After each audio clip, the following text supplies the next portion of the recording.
오늘 21장을 우리 같이 읽겠습니다. 그 후에 이 일이 있으니라. 이스라엘 사람 나봇에게 이스라엘의 포도원이 있어 사마리아의 왕 아합이 궁에 가깝더니 아합이 나봇에게 말하여 이르되 내 포도원이 내 왕궁 곁에 가까이 있으니 내게 주어 채소밭을 삼게 하라. 내가 그 대신에 그보다 더 아름다운 포도원을 내게 줄 것이요 만일 내가 좋게 여기면 그 값을 돈으로 내게 주리라. 나봇이 아합에게 말하되 내 조상의 유산을 왕에게 주기를 여호와께서 금하실지로다 하니 이스라엘 사람 나봇이 아합에게 대답하여 이르기를 내 조상의 유산을 왕께 줄 수 없다 하므로 아합이 근심하고 답답하여 왕궁으로 돌아와 침상에 누워 얼굴을 돌리고 식사를 아니하니 그의 아내 이세벨이 그에게 나와 이르되 왕의 마음에 무엇을 근심하여 식사를 아니하나이까. 왕이 그에게 이르되 내가 이스라엘 사람 나봇에게 말하여 이르기를 내 포도원을 내게 주되 돈으로 바꾸거나 만일 내가 좋아하면 내가 그 대신에 포도원을 내게 주리라 한즉 그가 대답하기를 내가 내 포도원을 내게 주지 아니하겠다 노라 하기 때문이로다.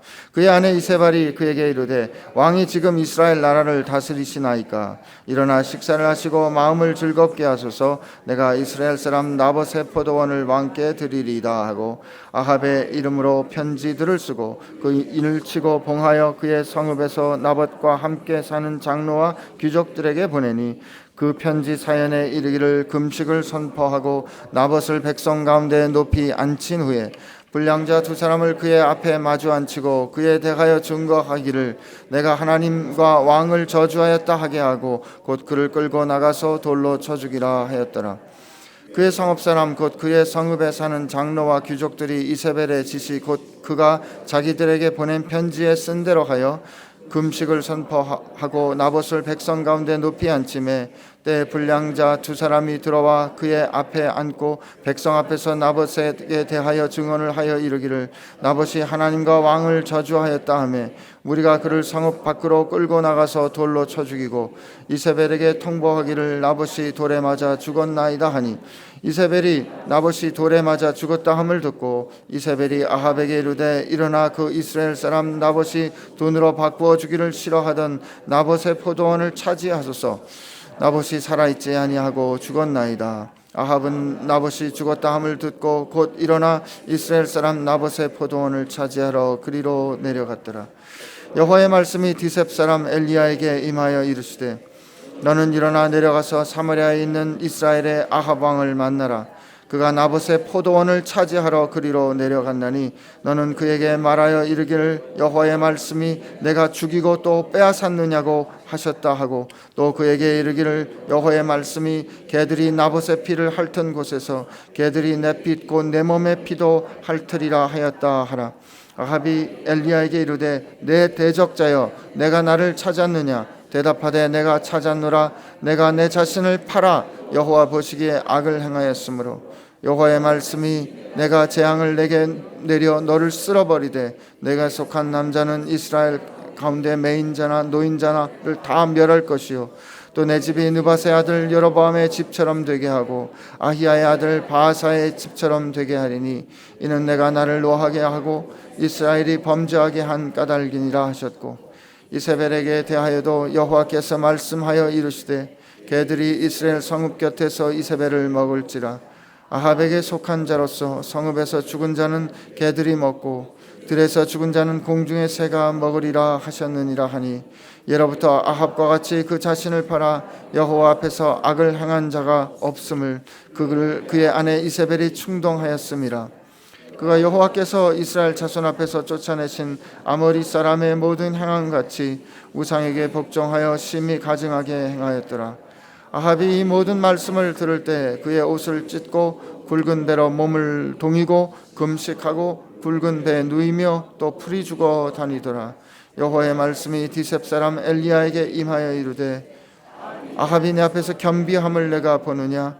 그가 내 앞에서 겸비함으로 내가 재앙을 제 시대에는 내리지 아니하고 그 아들의 시대에야 그의 집에 재앙을 내리리라 하셨더라. 아멘.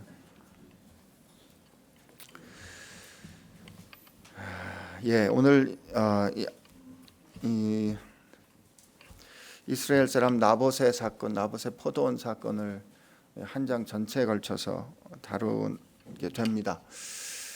오늘 이 말씀이 어제 읽었던 그 전쟁 후에 있었던 말씀과 연관이 됩니다는 말씀을 어저께 여러분께 드렸어요. 어저께 여러분께 드렸던 그 뭐라 그러죠? 근거라 그럴까요? 아니면 말씀은 이스라엘 왕이 근심하고 답답해했다 그랬는데 21장 4절에 보면 그가 근심하고 답답해했다라는 이 말씀이 서로 이렇게 연관이 되는 거 우리를 가지고 어저께 묵상을 했습니다. 근데 이 나봇의 포도원 사건이 연관이 되는 것은 21장이 시작될 때 열왕기 기자가 이렇게 씁니다. 그 후에 이 일이 있었습니다. 이렇게 되는 거죠. 지금 하나님께서 이스라엘을 통치하십니다. 전쟁에서 구원해 주시고 전쟁에서 하나님께서 그 아람 왕의 손에서 구원해 주신 후에 이스라엘로 하여금 하나님께 속한 백성으로 언약을 새롭게 갱신하기를 원하십니다. 이 구원의 사건 이후에 구원자 되신 하나님께 온전히 위탁하고 그 하나님께 그 인생을 맡기기를 원하는 겁니다. 그 나라의 운명을 맡기기를 원합니다. 그 일을 하나님께 맡기 위해서 불러주신 그 통치자가 하나님의 언약을 새롭게 하기를 원하십니다. 그런데 그는 그렇게 하지 않습니다. 어떻게 해요? 자기가 원하는 경제적인 부와 지역의 확장을 위해서 하나님께서 치워버리라 하신, 쓸어버리라 하신 그 아람 왕 벤하닷과 조약을 맺습니다. 이 조약을 맺는다는 것은 이게 오늘 하나님께서 이 아합을 평가하시는 말과 다 있습니다. 이 20절 말씀 우리 한번 보겠습니다.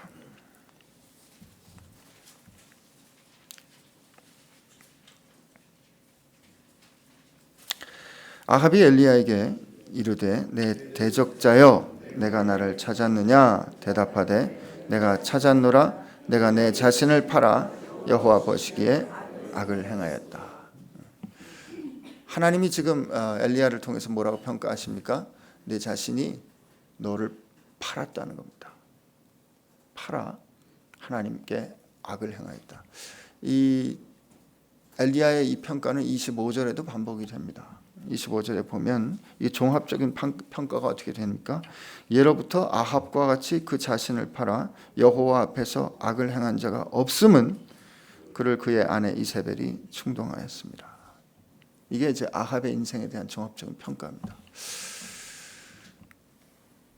여러분 오늘 지금 우리가 20장에서 쭉 읽었던 것은 나라의 운명이 풍전등화에 와 같이 처했던 전쟁의 사건이었죠. 이스라엘 왕이 그 전쟁에서 어떻게 하나님의 말씀에 그나마 의지해서 이스라엘이 나라를 구했는가, 이게 왕의 통치에 관한 내용을 다루고 있는 것인데 오늘 이 21장에 한 사람을 어떻게 다루는가를 보여줍니다.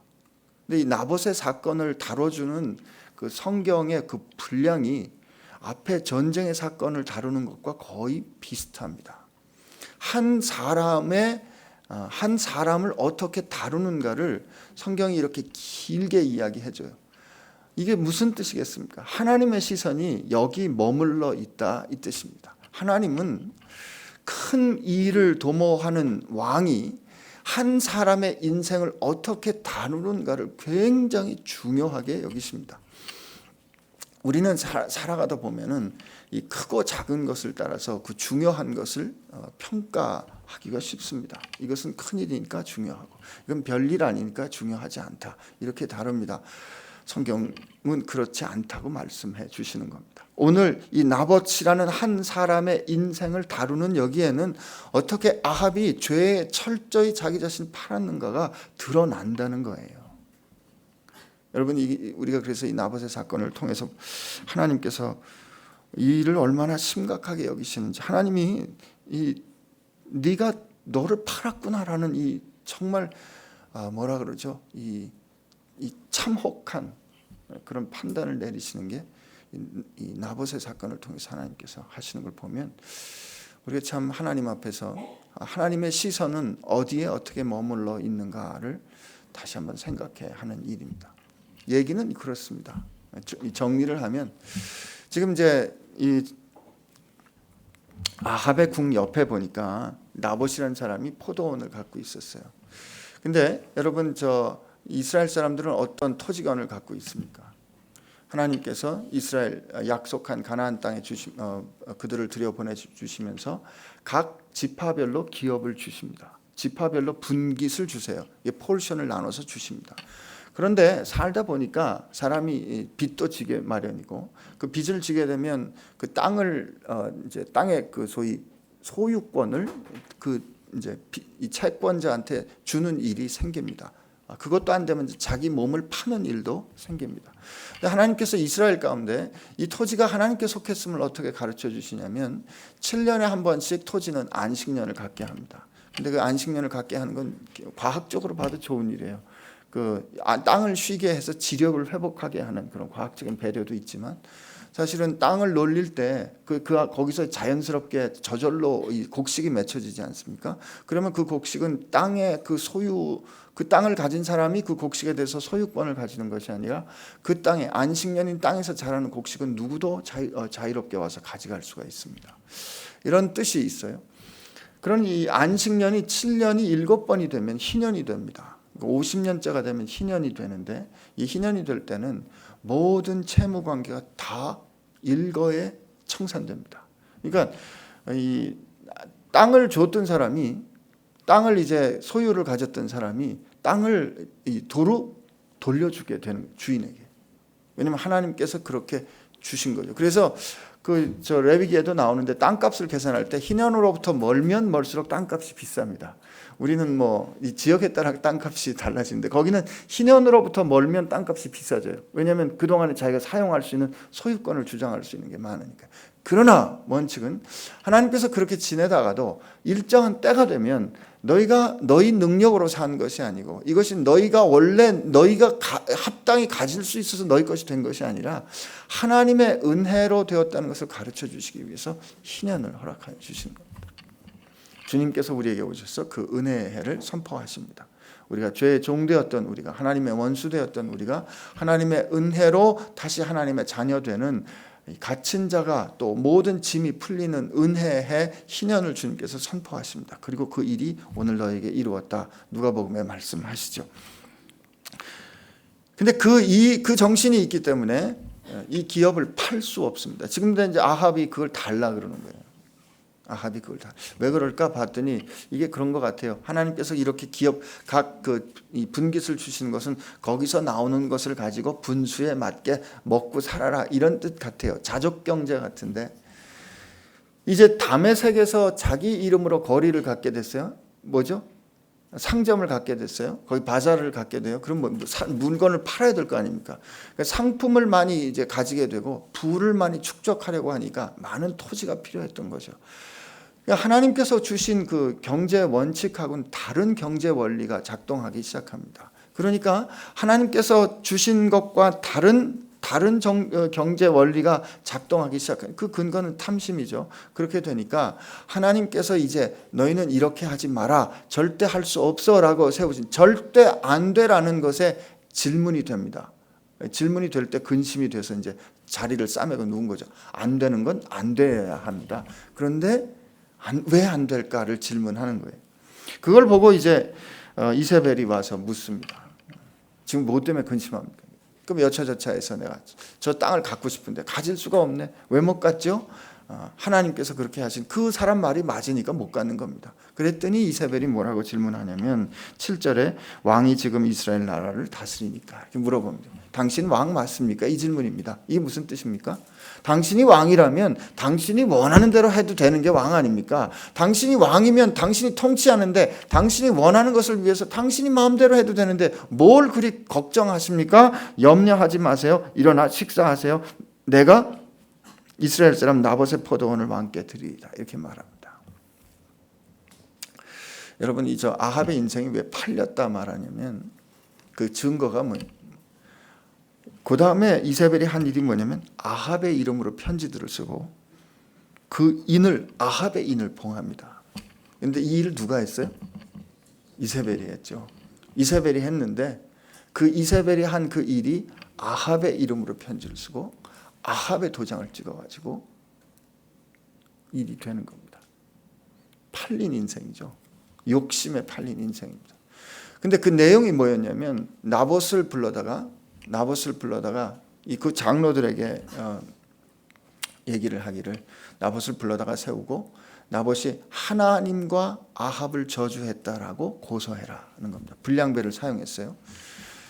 근데 여기 보니까 이 이스라엘 사람들이 합당히 죽어야 될 가장 큰 중죄가 뭐냐면 하나님을 모독하는 겁니다. 근데 이세벨이 어떻게 이 편지에 죄를 만드냐면 하나님을 모독했다. 그리고 왕을 모독했다. 그러니까 왕을 모독하는 것은 곧 하나님과 모독하는 것으로 같은 수준으로 만듭니다. 이세벨이 볼 때는 당연했어요. 우상을 섬기는 죄에 속한 죄에 끌려가는 사람들이 이 세상을 바라보는 세계관은 당연히 그렇게 해도 됩니다. 그러나 하나님께 속한 하나님께 언약을 맺은 백성은 왕은 첫째 하나님께 순종하는 하나님을 따른 왕이 이끄는 사람이기 전에 혹은 왕이 이끄는 사람이 되기 위해서는 첫째 그가 하나님께 순종하는 사람이 되어야 합니다. 근데 그 일을 트는 거죠. 이세벨이 한 그 범죄가 얼마나 무서운 범죄인가 하면 사람을 죽이는 일에 하나님의 이름을 사용하는 겁니다. 나봇을 참소하는데 나봇에 없는 죄를 만드는데 저가 하나님을 모욕했다. 하나님을 저주했다라는 하나님의 이름을 들어 저주합니다. 하나님의 이름을 들어 범죄합니다. 하나님의 이름을 들어 살인하는 거예요. 근데 그 일의 결과로 나봇은 죽습니다. 나봇은 죽고 그리고 그 땅이 이제 아합에게로 옵니다. 그러니까 아합이 그 땅을 가지러 갑니다. 그죠? 그 땅을 가지러 가는 그걸 보고 등장하지 않았던 하나님 이 엘리야를 하나님께서 다시 불러 세우십니다. 그 호렙산에서 엘리야가 하나님을 만난 다음에 엘리야가 뚝쑥 뒤로 빠져 있었잖아요. 그리고 나서 이 무명 선지자들을 하나님께서 사용하시다가 아합이라는 개인을 하나님께서 상대하실 때 엘리야를 다시 부르십니다. 그리고 엘리야를 통해서 아합의 죄악을 폭로하시는 거예요. 그리고 그로 하여금 어떤 결말을 맞게 되는지를 하나님께서 분명히 선언하십니다. 저는 오늘 이 말씀을 이 힘들고 어렵고 무겁고 부담스럽고 보고 싶지 않은 이 말씀을 여러분들하고 같이 보면서 몇 가지 질문을 하게 됩니다. 첫째, 그 질문과 함께 우리가 분명히 인정해야 되는 것은 하나님은 한 개인의 인생에 다 눈을 두고 보고 계시다는 사실입니다. 하나님께서 모르는 것 같지만 하나님께서 우리 모두 한 사람 한 사람의 인생에 관심을 가지신다는 거죠. 나봇은 억울하게 죽었습니다. 사실 이런 일들이 일어납니다. 우리 주변에 세월호 사건도 그러했고요. 우리 주변에 정치적인 일들 혹은 경제적인 일들, 억울하게 사람을 죽는 일들이 여전히 우리 일들 가운데 일어납니다. 우리가 이런 상황을 놓고 대답하기 어려운 질문으로 빠지기 쉽습니다. 하나님 이때 뭐 하십니까? 하나님 이때 왜 가만히 계셨습니까? 이런 질문을 하기 쉽습니다. 사실 그 질문은 여전히 우리 가슴속에 남아있지만 그리고 그 질문에 하나님께서 이렇게 속 시원히 대답해 주시지 않을 때도 있습니다. 그러나 성경은 이 역사의 기록은 이런 역사가 우리 가운데 계속 일어난다는 뜻인데 그러나 하나님께서 우리가 안타깝지만 그러나 하나님은 이 나봇의 억울함과 나봇의 이 사건을 하나님께서 중히 보고 계신다는 것을 우리에게 들려줍니다. 이게 첫 번째입니다. 이게 힘들고 어려운 가운데서도 우리가 희망을 가질 수 있는 첫 번째인데 하나님께서 나봇의 사건을 알고 계시고 나봇의 사건을 공의롭게 판단하신다. 이게 첫 번째입니다. 두 번째, 사람들이 자기 뜻에 따라서 숨길 수 있을 거라고 생각하지만 절대로 숨기지 못한다는 것이죠. 하나님은 이 아합의 이세벨의 이 완전 범죄와 같은 이 범죄를 결국 폭로하셨습니다. 이게 사람에 의해서 밝혀진 것이 아니라 하나님께서 하나님의 사람 엘리야를 통해서 이 일을 들춰내십니다. 어떤 경로를 통해서든지 하나님은 들춰내십니다. 그렇기 때문에 이 세상에서 감추어졌다 그럴 수도 있어요. 그러나 하나님 앞에 설 때 완전히 드러나게 될 겁니다.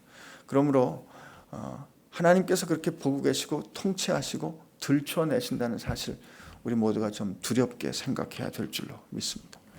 세 번째,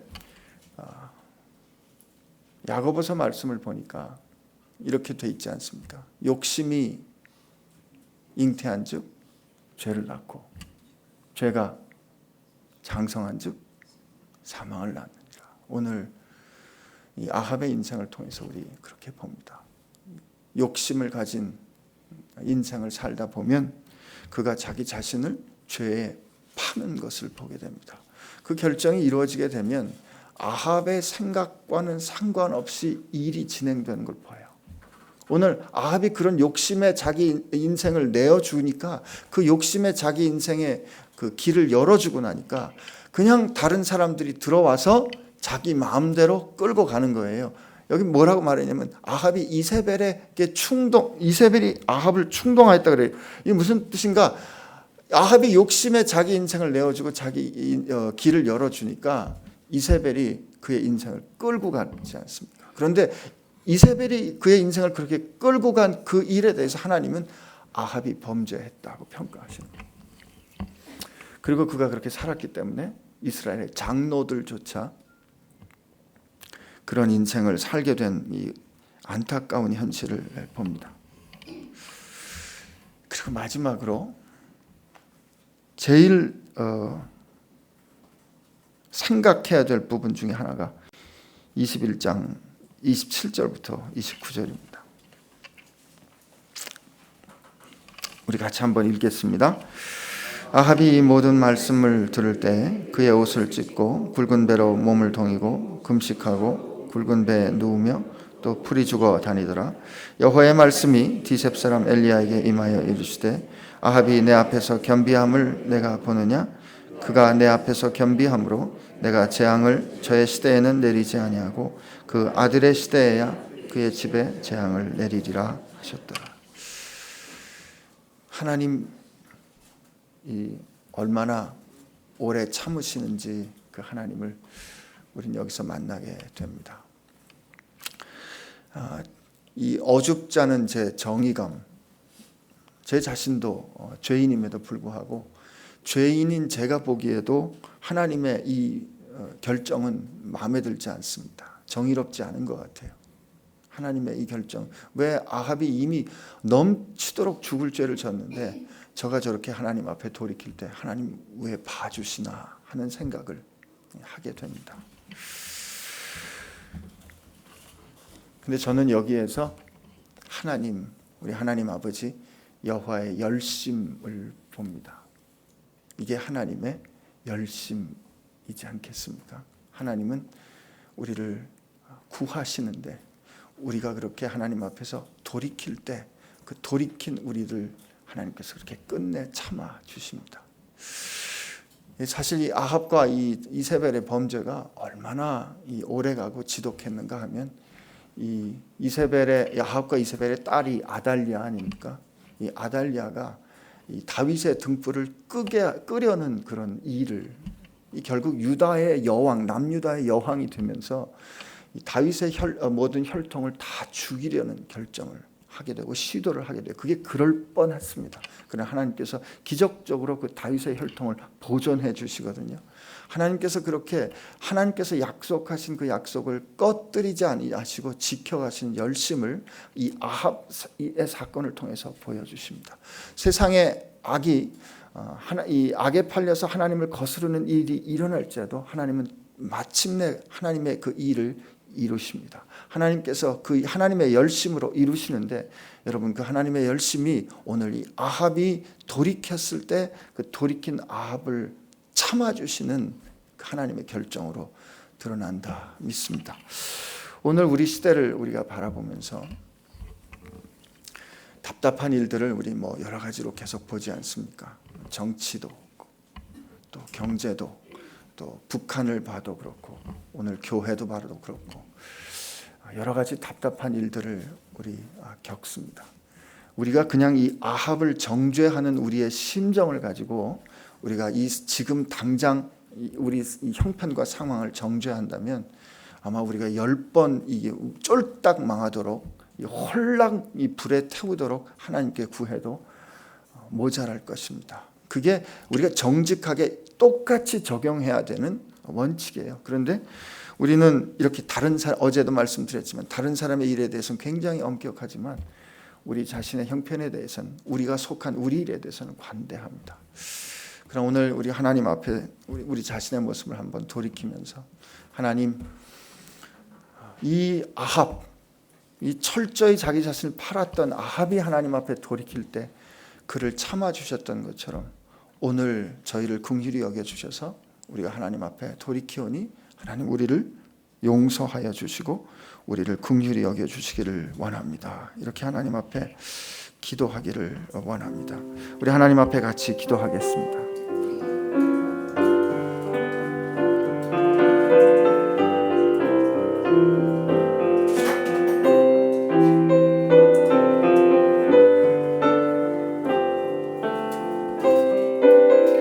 하나님 우리를 불쌍히 여겨주시고 하나님 우리를 긍휼히 여겨주시옵소서. 하나님 우리 가운데 우리 욕심에 팔려서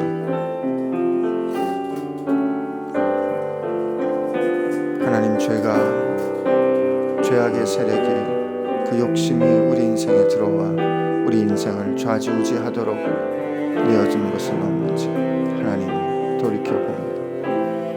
하나님 저희로 결단할 수 있도록 해주시고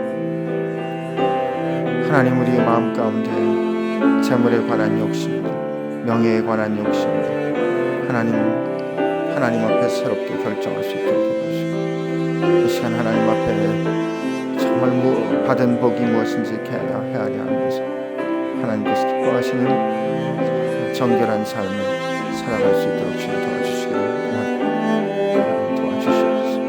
하나님 도와주시옵소서. 아버지 도와주시옵소서.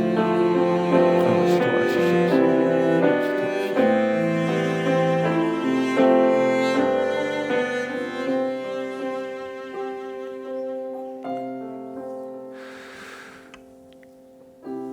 우리 한 번 더 우리 자신과 우리 가족과 또 이 나라와 민족을 위해서 기도하기를 원합니다.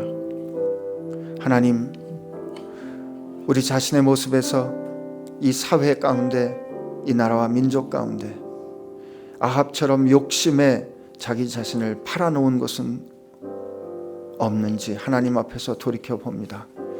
하나님, 그렇게 우리 자신을 내어줄 때 우리의 의지와 상관없이 죄악이, 사단이, 어둠의 세력이, 죽음의 세력이 우리의 인생을, 우리 나라의 운명을 끌고 갈 수 있다는 것 하나님 우리가 두렵게 보게 하여 주시고 깨닫게 하여 주셔서 하나님 피 흘리기까지 죽기를 결심하고 하나님 앞에서 죄에 대해서 죽고 의에 대해서 다시 사는 인생이 될 수 있도록 하나님 오늘 우리가 그렇게 주님 앞에서 결심할 수 있도록 우리를 새롭게 하여 주옵소서. 우리 민족을 새롭게 하여 주옵소서. 교회를 새롭게 하여 주옵소서. 이렇게 하나님 앞에 다시 한번 기도하겠습니다. 하나님 그렇습니다. 하나님 그렇습니다. 우리를 긍휼히 여겨 주시옵소서. 우리를 긍휼히 여겨 주시옵소서. 물질에 대한 욕심, 둔감해진 마음, 이것도 좋고 저것도 좋은 심정, 절제하지 못하는 것들, 그래서 생긴 두려움들, 그래서 생긴 결정들, 하나님 이 시간 하나님 앞에 정말 두렵고 떨리는 마음으로 하나님 앞에 나아가 하나님 잠시 뒤에 잠시 후에 하겠노라고 오늘 게으름으로 미뤄둔 사람들 되지 않도록 하여 주시오. 오늘 주님 앞에 새롭게 결심하는 은혜 오늘 우리 가운데 허락하여 주시오.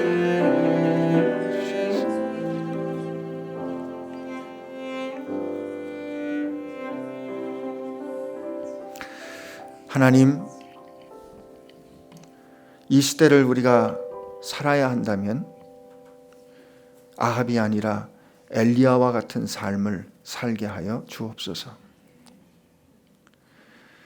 하나님 앞에서 정직하게 우리의 모습을 비추어 볼 때 우리 가운데 아합의 모습이, 이세벨의 모습이 있음을 하나님 앞에 고백하지 않을 수가 없습니다. 하나님, 우리 가운데 만족함이 없습니다. 명예에 대한 욕심, 인정받고 싶은 욕망, 돈에 대한 욕망, 할 수만 있으면 어떤 방법이든지 내 것으로 취하고자 하는 결정들이 우리들 마음 가운데 여전히 살아있음을 하나님 앞에 고백합니다. 주님, 저희를 긍휼히 여겨 주옵소서. 주님 안에서 죽는 것밖에 다른 방법이 없사오니 주님의 십자가 아래서 저희가 죽게 하여 주시옵시고, 죄에 대하여 죽게 하여 주시옵시고, 이 시간 주님의 은혜로 다시 거듭나는 저희들 되게 하여 주옵소서.